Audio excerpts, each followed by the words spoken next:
Life is now. Life exists only in the present moment of time, in the presence of God. Thoughts that are oriented toward the past and future serve only to restrict and limit the amount of animating current that is available to visualize your expression. You have no idea how much energy will flow through you when you have proven your trustworthiness and cleared these obstructions from your circulatory systems. Can you release the past and future-oriented conceptual structures that are preventing this from taking place? Are you willing to come with me, to join with me in a journey of unimaginable adventure? Come, my friends, the door is open. Lay down your fear, lay down your reason, leave the past behind, and prepare yourself for transformation. There are preparatory steps as individuals approach the point where they are open to transformation. But the actual transformation is not a sequential process. It is not a complicated ritual. It can occur in the twinkling of an eye. It only involves one step, one decision, one event. When it takes place, it is as easy as breathing, as simple as a smile. Suddenly, you just know. Suddenly, you know, on a level of certainty that precludes all knowledge. Your eyes clear, and you see for the first time what lies beyond the prison wall, and you jump. You jump into the unknown, alive, alert, aware, for the first time of who you really are. When you are ready to make that leap, you will know. There will be no other choice. Suddenly you will realize that all your fears, all your problems, all your rational dilemmas were all just a part of a dream, a fiction that you had been maintaining through your own stubborn effort.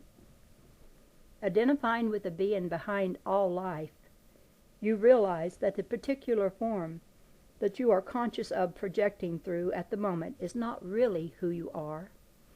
As you begin to see your body as an exquisite exploratory instrument, designed for the expression of your spirit, you begin to relax. Your preoccupation with survival begins to fall away. It is not that the body becomes unimportant, but rather that a fundamental identity shift has taken place. You are not your body. You are not your thoughts. You are not what you feel, not your role or experience. You are the spirit of life itself, dancing in the clay, delighting in the glorious opportunity of incarnation, exploring the realms of matter, blessing the earth and all therein. The psychological process that triggers this awareness takes place in the present moment. You must be there, fully present, to experience it. This is not difficult. Simply be aware of whatever you are doing. If you are slicing the bread, do not be thinking of your thirst. If you are listening to a friend, do not be thinking of what you are going to say next. If you are eating a meal, do not be thinking of what you are going to do when the meal is over, but show the earth the appreciation of your fullest attention. In whatever activity you engage, be there fully in consciousness also.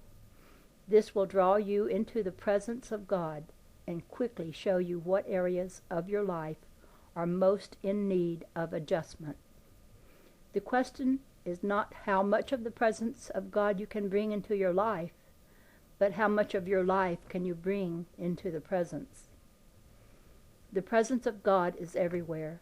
You have only consciously to embrace it with your attitude. Once you have learned to focus your attention in the present moment, you can begin to refer to your intuitive faculties for direction. These intuitive sources are your direct link with the totality of your being. Trust them. They will not fail you. They arise involuntarily from the depths of your being, like the breath you breathe. They inform you instantly of all you need to know in any situation. They supply you with a readout based on the infallible wisdom of your Creator that tells you the optimum behavioral pattern available to you in each circumstance. They cannot help you in the future, They cannot help you in the past, but they can be your invaluable pilot in the present moment. It may be that following these intuitive impulses will break many of your previously behavioral patterns, but do not think twice. Let them fall away. Proceed with the faith of a child. It will be far better for you to break the patterns in your life that are not in harmony now on your own than to wait until the increasing vibrational intensity that is enveloping the Earth's atmosphere breaks them for you. The information you need is encoded in the structural makeup of every single cell in your body. Contact it there. The interval of hesitation that exists between your initial life impulse and its eventual implementation or rejection may seem like a little thing, but when you consider how many such intervals exist in the course of an average day, and how much collective human energy is poured into these intervals, it is staggering. This is the opening through which your entire species is being drained of its very life substance. In order to do the work that is ahead, you cannot afford such waste. Your cultural conditioning has convinced you that withdrawal of attention from rational consideration of past precedents and future possibility would cripple you in your ability to carry out your responsibilities. In truth, it will free you to carry out your real responsibilities. Your responsibility is to be yourself, to express the essence of your innermost spirit, to express the Lord in form on earth. To do this, you must be in His presence. Consider all the various issues of your life in the brilliance of the living light that springs from His being. All that is real in your life situation will remain, and all that is unreal will no longer exist. Such an easy way to solve problems. At this time, your reason is too unwieldy, too pre-meated with ego values, too slow and open to manipulation, to satisfactorily resolve your increasingly complex problems, be they personal or global. Look to the light of your soul, to the illumination of your own spirit for the answers, and allow whatever does not stand up to this light to dissolve back into the darkness from which it has come. If one day you find yourself suddenly waking up as if you had experienced the psychological process, but you sense that you are not yet firmly grounded in the new reality, lie low during the days of your centering. Do not use the powers that you have gained in ways that will draw attention. The time for action will come soon enough. You will know with a certainty when it does. In the meantime, do not intentionally restrict your spirit, but go about your business lightly, with a minimum of personal involvement, keeping centered on the living spirit within.